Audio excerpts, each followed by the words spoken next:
Happy Sunday, everybody. This is Jenna with Horsing Around School Days at MTRA, bringing to you another chapter from the $80 Champion about Snowman, the horse that inspired a nation. Seems to be a great comeback story so far, and this week we go into Chapter 4, entitled An Ordinary Farm Chunk. And this takes place in Lancaster, Pennsylvania, 1947 or 1948. In 1950, there were still 6 million horses in America, or one for every 25 people. By 1960, that number had declined by half. During that decade, the last family farms were mechanized, tractors replacing the plows that until then had tilled the smaller fields. The reduction of the equine population, which had begun in the 1920s, accelerated rapidly after World War II, declining from east to west, with the numbers dropping fastest along the eastern seaboard, except in specialized pockets, such as Amish country, where horses were used because of religious and cultural preference. Some of the decline came by natural attrition. By the 1950s, the horse population was aging, with many old workhorses retired. Breeding of workhorses had also declined significantly, and along with it, the veterinary profession was shrinking so rapidly as to be in crisis. Programs in veterinary medicine were closing their doors, and some journalists even predicted the demise of the entire profession. Farmland that had once been used to grow horse feed was being converted to other crops, creating surpluses that were one of the underlying elements in the severe drop in farm prices during the Depression and again after World War II. As demand for horses dropped, farmers also lost income from breeding them, which had once provided a good source of additional cash.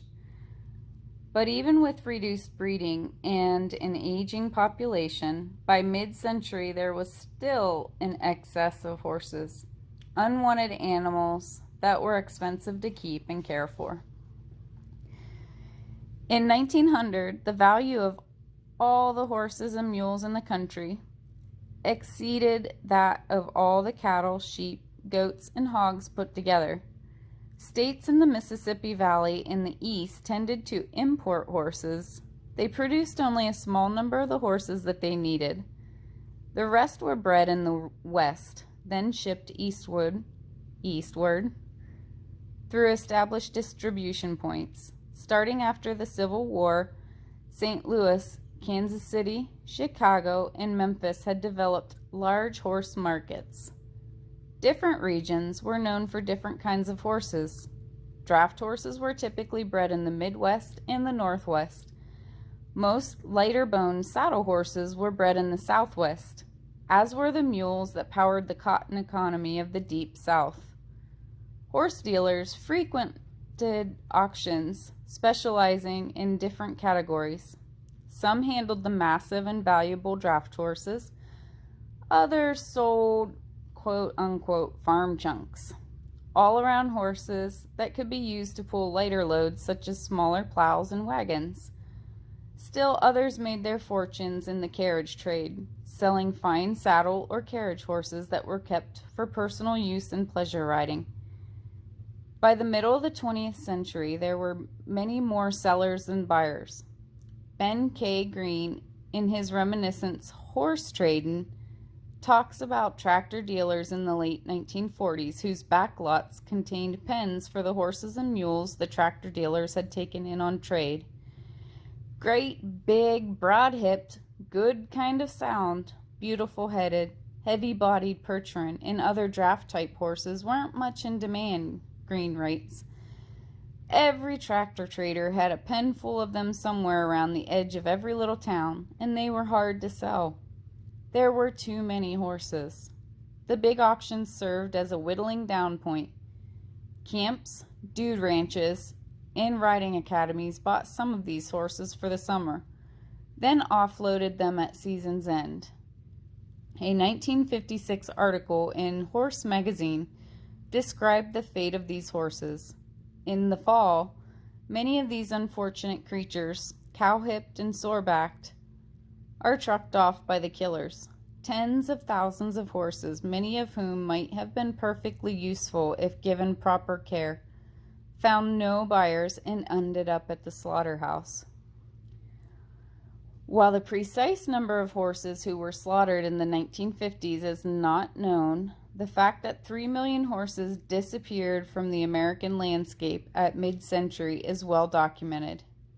In the 1970s, the horse population rebounded to about 7 million, where it has stayed steady since. However, virtually all of those horses are now pleasure horses, many of them specialty breeds. The draft horse and the fine carriage horse have also lived on in the hobby markets. It is the general, quote-unquote, farm chunk, the average horse, the crossbred, lighter-boned, grade horse that has all but disappeared. Some died of old age, some were retired to pastures, and many undoubtedly ended up in a dog food can on a supermarket shelf. The horses in the killer pen were mostly anonymous. A few might be marked with a brand showing that they had started life on a western ranch. Every registered thoroughbred had its own unique number tattooed on the inside of its lip. But most horses were ordinary, and the marks and traces they bore were those of hardship: scarred hides, rheumy eyes, cracked and curling unshod hooves. Snowman brought no story except the one inscribed on his body. The cups on his back molars told that he was nearing 9. The cuts on his knees signaled some kind of accident. Across his broad chest the hair was rubbed away, signs of being yoked to a burden. The green manure stains and matted tail in the unclipped legs and muzzle indicated neglect. The missing shoe and thin frame hinted toward an owner who'd refused to invest money in an unwanted horse. But beneath all of these superficial marks, this horse still carried the story of his bloodlines. The broad chest and strong cannons perhaps originating in the elegant Percherons of France, even better hidden in his small, well-set ears and the proud look, often described as the look of eagles. In his eyes he carried the mark of a thoroughbred, and bloodlines that could be traced all the way back through England to the Godolphin Arabian and the desert sands of Morocco. By best guess, Snowman had been born in 1948, a grand year for the American thoroughbred. In horse racing, Citation triumphed as the 8th winner of the Triple Crown, thrilling a country that was newly cheerful after the war's end. That year also marked the return of the Summer Olympic Games after a hiatus during the conflict. On opening day in London's Wembley Stadium, the British track star Lord Burghley said that the London Games represented a warm flame of hope for a better understanding of the world which has burned so low. After 1948, the equestrian competition would no longer be an all-military sport. That year's team may have been the best one the United States had ever fielded. America's Major Earl Thompson won an individual gold medal, and the United States brought some of the team's silver in dressage, the demanding equestrian sport sometimes called horse dancing, which was normally ruled by the Europeans. After the war, hundreds of German-bred broodmares and stallions had been brought to America as spoils of war. Europe, and especially Germany, had dominated equestrian competitions for most of the 20th century. Their horses were perhaps the finest in the world, but the American Jockey Club refused to certify German stallions as thoroughbreds, reluctant to incorporate the horses into the American line, even though their ancestry had been meticulously documented by the Germans. The Jockey Club's officers' justification for this refusal was that they would have to take assurance of the horses' bloodlines from the enemy. The American thoroughbred horse, proud and noble, beautiful and homebred, had become a symbol of the country's new post-war pride. At that time, most thoroughbred stallions were kept on manicured stud farms, primarily located in the bluegrass region of Kentucky. The stud fees were high, and the horses were part of the horse racing pipeline, the bloodlines carefully watched over to produce superior racing stock. Some small and very specialized breeding operations bred saddle horses for hunter and jumper competitions. These tended to be small-scale operations owned by wealthy private breeders who kept 1 or 2 horses at stud. Despite the declining use for workhorses in the 20th century, historically the United States had long been proud of its equine product. The rangeland of the western states had always been an excellent environment in which to breed horses. Through the late 19th century, domestic horse production had been so high that in addition to supplying workhorses for the large eastern cities and remounts of the U.S. Cavalry, the western states had been the world's top producer of military horses, eventually becoming the breeding ground for horses used in European wars. Prior to the First World War, most of the countries in Europe imported horses. For example, in 1899, the United States exported nearly 100,000 mounts to the United Kingdom for use in the Boer War. But with the advent of the motor car after 1910, the horse population in the United States began dwindling rapidly, provoking widespread concern that the Army would not find enough horses to muster in time of war. Horse scarcity was a genuine national security concern. Wartime consumption of horses was astronomical. It's approximated that more than 1.3 million horses were pressed into service by Allied forces between 1914 and 1918. Of these, many were fatally injured in battle, and even more were lost to equine infectious diseases, which ran rampant as horses were transported via ship and train in difficult conditions. In wartime, horses were so expendable that the demand was insatiable and the supply difficult to maintain. To address the concern about the declining horse population, in 1912, the U.S. Army established the Remount Program, a systematic horse breeding operation for the cavalry. Its goal was to improve the general stock of American horses for use in war.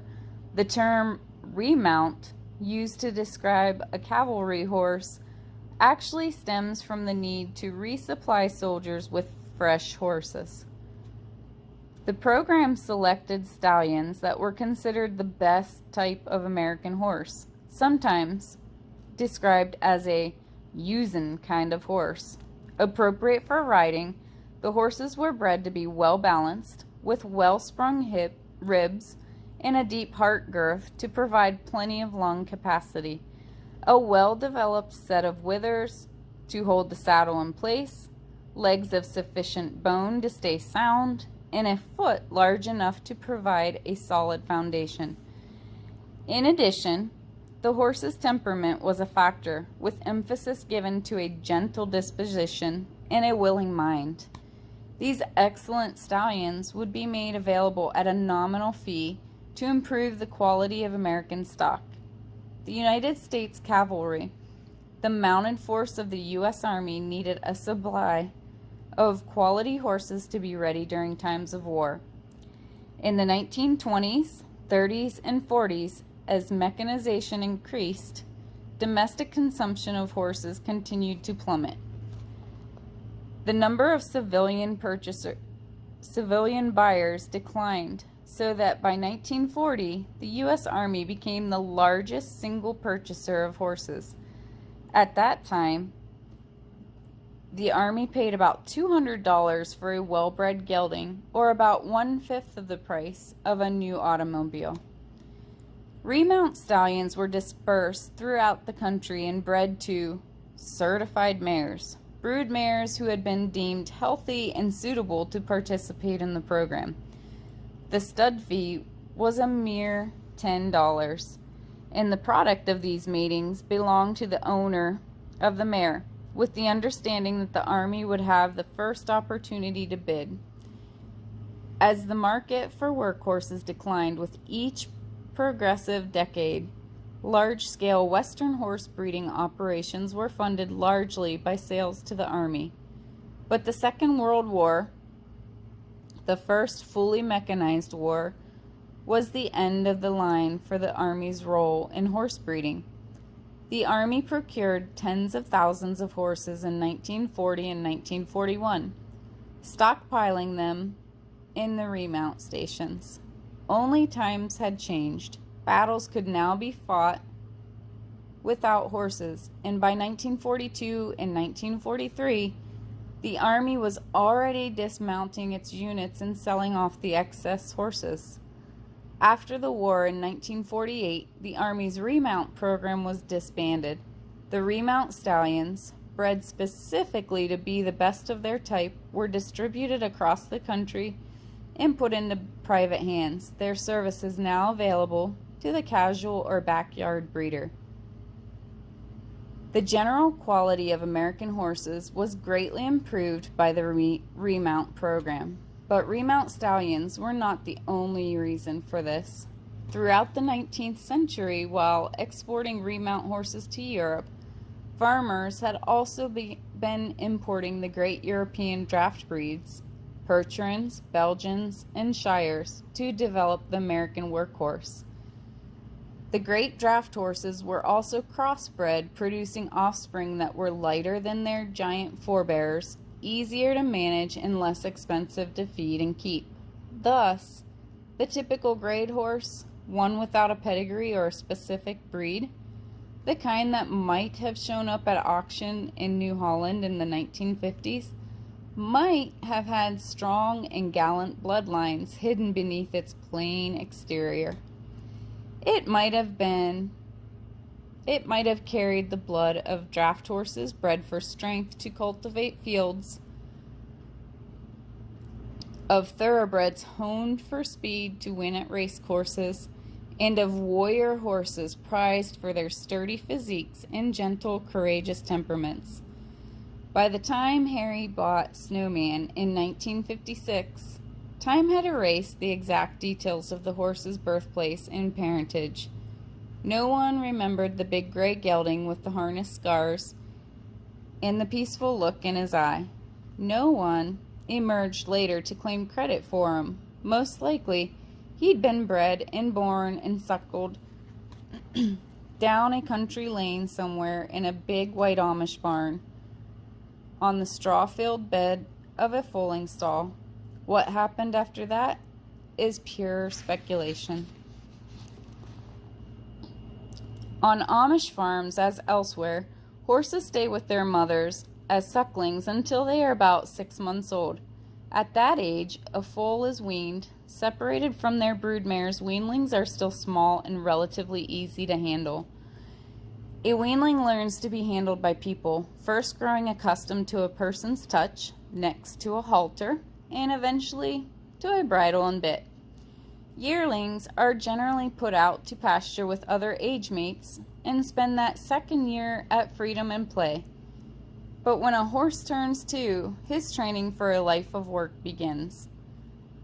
Amish handlers first train a horse to voice commands: ho for stop, easy for slow down, and brake to change pace.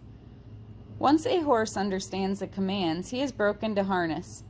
First to the yoke around the neck, then to the bridle and reins, and last to the harness shafts. Each step takes patience, as the handler teaches the horse to accept the equipment without putting up a fight. After that, the training starts in earnest.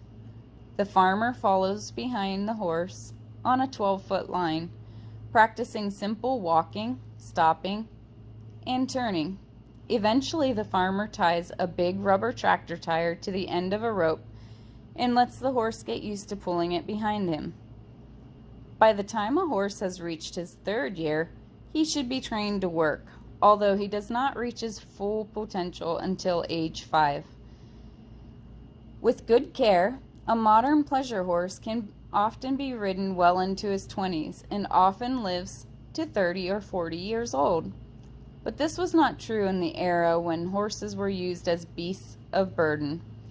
The traditional American workhorse's useful life was short, averaging 5 years, from ages 5 to 10.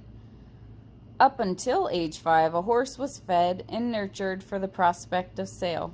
After age 10, its career was finished. Once it could no longer work, it was put up for sale or destroyed. A commodity bred for its economic usefulness, the horse used to be considered a living machine rather than a sentient being. As the horse illustrator C.W. Anderson once said, "Many people have sighed for the good old days and regretted the passing of the horse, but today, when only those who like horses own them, it is a far better time for horses." When horses were seen as primarily a means of locomotion, little sentimentality was attached to them. A horse that could no longer work was a horse that could be, and usually was, discarded. A variety of ailments could cause that day to come sooner. The most common was lameness, followed by equine infectious diseases and accidents. Horses collided with other horse-drawn conveyances, and with motor vehicles they slipped on ice. They spooked and shied and ran away, entangling themselves in their harness, farm equipment, or the horses with which they were yoked together. Horses were generally sold in teams. Most people preferred horses of the same color, wrongly believing that the color reflected a level of underlying similarity. A team also needed to be matched in size, strength, and temperament. As herd animals, horses developed strong preferences. Used to being hitched with a stablemate, a horse might become bulky or nervous if asked to go out with an unfamiliar partner. Any horse that was part of a team would lose most of its value if something happened to the teammate. But every horse, even a dead horse, had value. In the 19th century, when a horse died on the street, it was simply left where it fell until an enterprising butcher came to cart the carcass away. Photographs of urban street scenes from the 19th and early 20th centuries show children playing in the street, seemingly oblivious to the nearby hulk of a dead horse.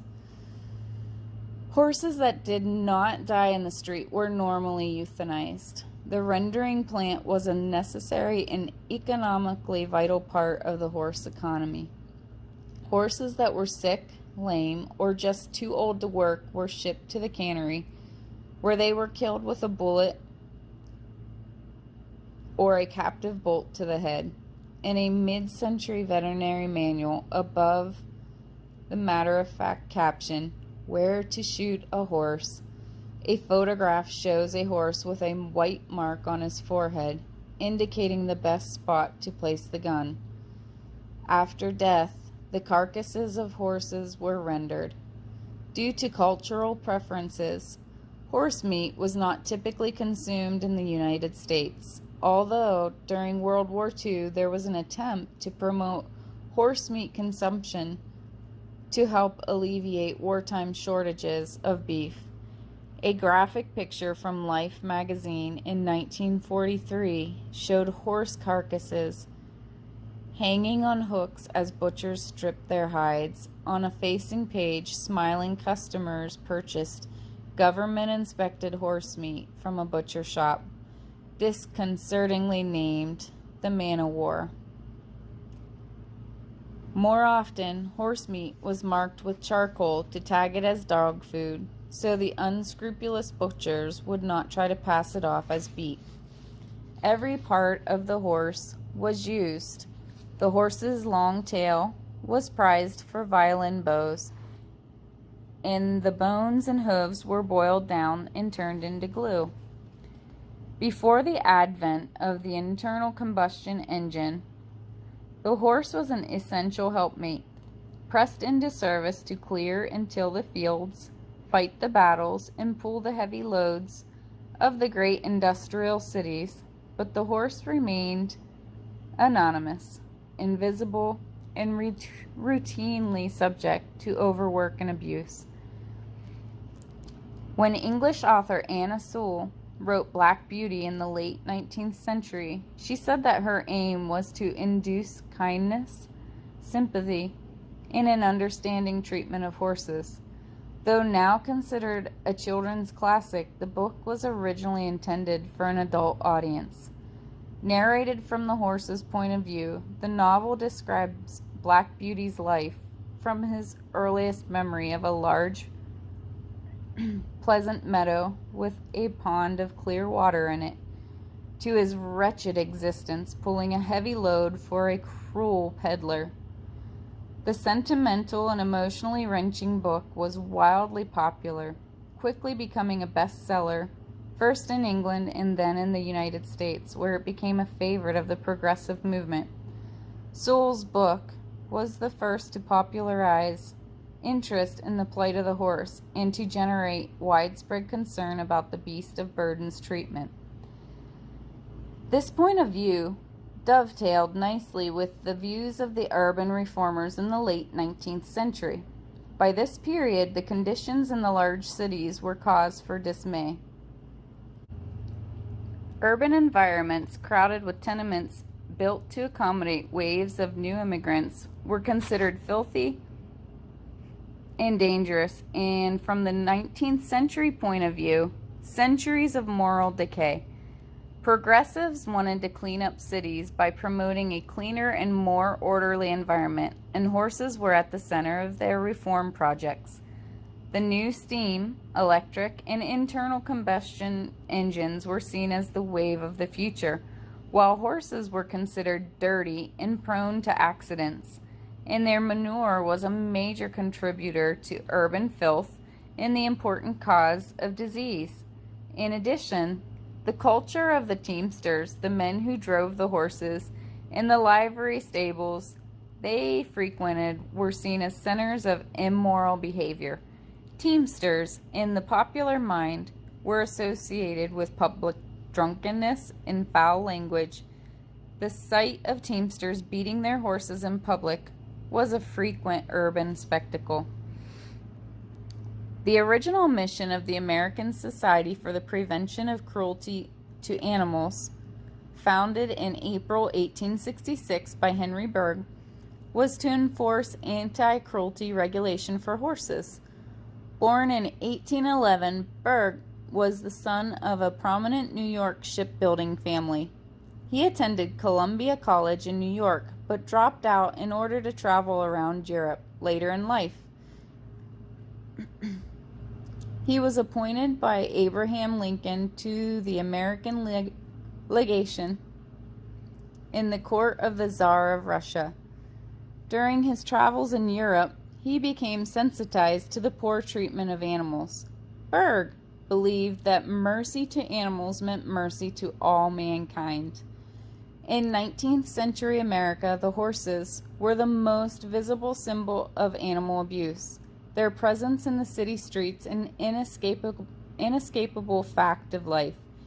The ASPCA adopted as its mission the enforcement of anti-cruelty regulations designed to protect urban workhorses, noting among the punishable offenses overuse of the whip, driving a lame horse, furious driving until a horse was foaming at the mouth, knowingly selling a diseased animal, or killing a horse without a license.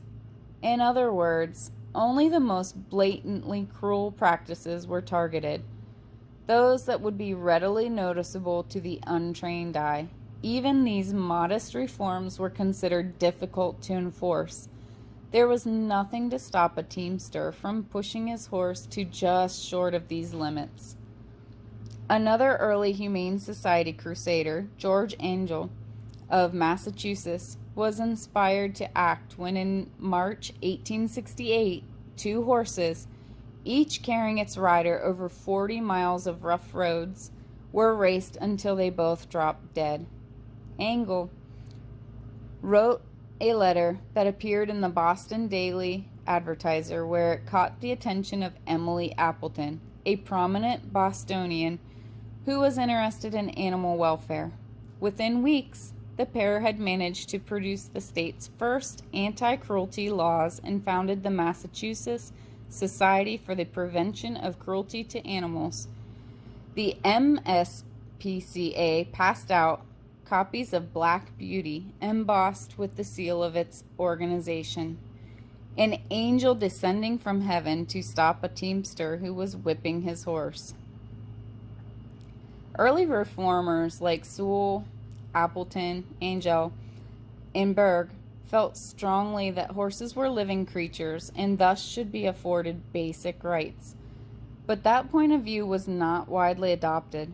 Both Sewell, a Quaker, and Berg, a Unitarian, had religious underpinnings to their anti-cruelty stance, as their faiths gave great emphasis to the humane treatment of all living things. Among the general public, however, the horse remained a work engine, and the public could spare little room for soft-hearted sentimentality.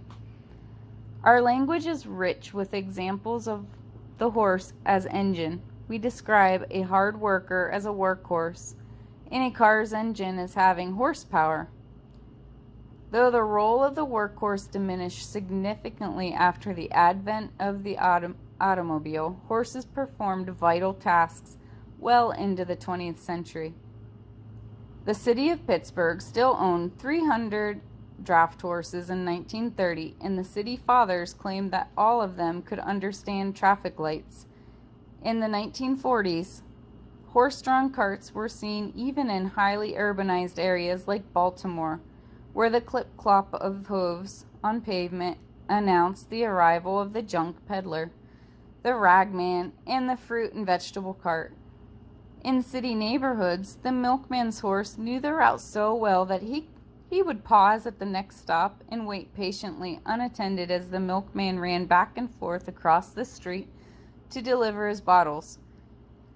In these route-driven professions, the horse's intelligence allowed the delivery man to complete his job faster than was possible in a motor-driven vehicle, and it was in these jobs that the horse-driven conveyances lasted the longest. As late as 1950, there were still hundreds of livery stables and riding establishments within New York City's boroughs. By the mid-20th century, the horse business had shrunk considerably from its heyday, but its basic infrastructure was still in place. Horses were born and raised on farms or western ranches, auctioned off to dealers who served as middlemen, then sold to individual owners. Noble steed, heroic beast, partner for man, the horse fulfilled all of those functions. But the average horse was born and bred to be a stalwart servant, harnessed up to drag a burden behind him until his useful days were over, then to survive only as the products that had been made from his flesh and bones. That is the way it was in the horse business. The animals had a purpose, and that purpose was to serve man. Sentiment had no place in the transaction. Whether Snowman knew it or not, his second chance at life, his tenure as the brand new lesson horse at Knox School, came about because of one unpredictable chance encounter. For all of the hundreds, thousands, and untold millions of horses who were tossed away like so much detritus as soon as they reached the end of their working lives, here was one who crossed paths with the right man at the right moment. As with every horse, Snowman's melted chocolate eyes hid the secret of his thoughts. But right away, when he arrived at the Knox School, he seemed to appreciate his good fortune.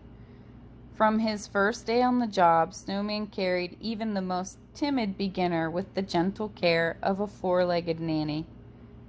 Some horses are born to be teachers, and Snowman had a true vocation for his new profession. And there we have it. Quite a bit of history about the time and era that led up to Snowman's time on Earth. Makes me grateful that I live in today's world. Anyhow, hope to see you back next week. We'll go into chapter 5 and see what happens next for Snowman. Take care, y'all. Bye.